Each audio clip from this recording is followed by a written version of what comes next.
Salut, bienvenue sur cette nouvelle vidéo, j'espère que vous allez bien parce que moi je vais super bien puisque aujourd'hui je vais vous expliquer la raison et le pourquoi du comment. Le boomerang revient à son propriétaire et vous allez voir, c'est pas magique mais c'est scientifique.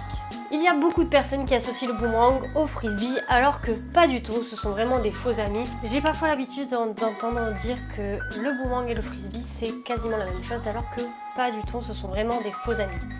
Les principales raisons, c'est que, de 1, le boomerang et le frisbee sont deux objets complètement différents.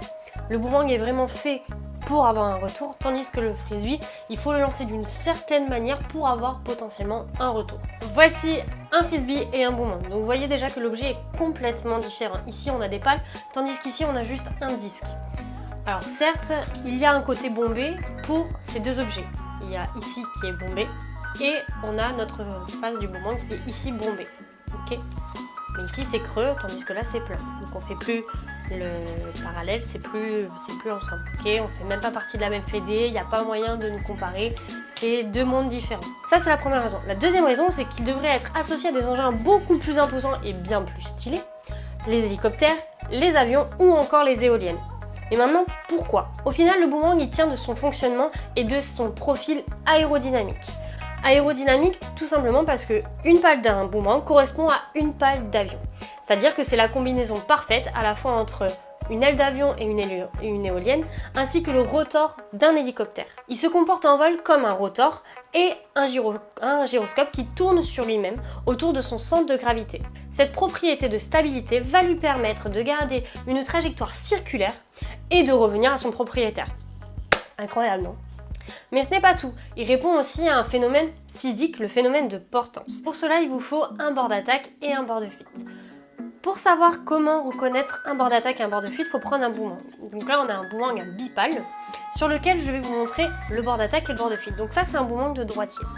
Sur le boomerang, vous voyez, il y a un profil. Donc là, on a le bord d'attaque, le bord qui est bombé, arrondi, et le bord de fuite, le bord qui est plus affiné. Vous voyez ?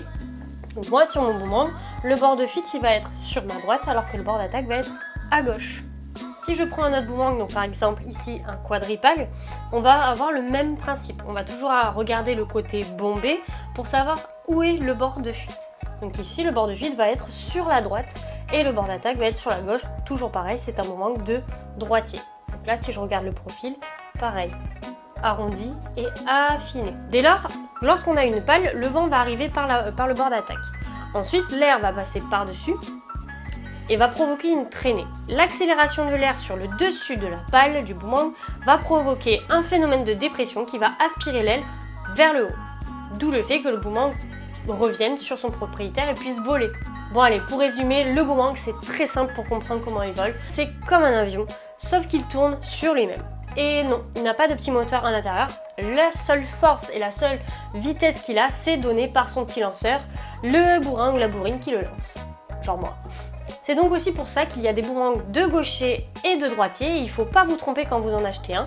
Et donc mon petit tips, mon petit conseil, attention, alerte conseil, il faut regarder prioritairement le bord de fuite. En fait, le bord de fuite, c'est beaucoup plus facile à repérer que le bord d'attaque, puisque c'est le bord qui est affiné. Donc, sans forcément le toucher, vous le voyez beaucoup plus facilement que le bord d'attaque, qui n'est pas forcément bien arrondi sur certains boomerangs que vous pouvez trouver dans le commerce.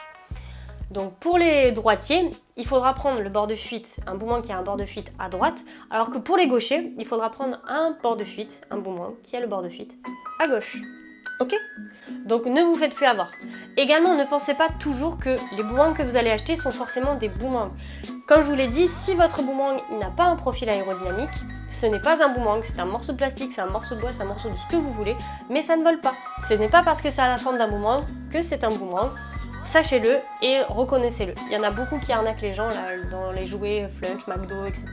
Soit vous passez par des grandes surfaces de distribution de matériel sportif ou encore sur des sites spécialisés. En France, on a 3 fabricants de boomerangs dont vous avez les liens en bas avec des boomerangs adaptés à chaque niveau de pratique pour les enfants mais aussi pour les adultes parce que ce n'est pas un jeu que pour les enfants et c'est pas que un jeu de plage. Ok. Vous avez plein de petits conseils pour aller voir. Je vous remercie d'avoir regardé cette vidéo jusqu'au bout. J'espère que ça répond à pas mal de vos questions sur le retour du boomerang. puisque maintenant vous l'avez compris, ce n'est pas magique mais c'est scientifique, donc vous allez pouvoir épater tous vos potes en soirée, ok? Vous allez pouvoir faire votre gros intello. Je vous laisse vous abonner si c'est toujours pas fait parce que voilà, j'ai besoin de votre soutien et ça me permet de continuer à vous parler de ma passion. Et je vous dis à très bientôt pour une prochaine vidéo. Salut!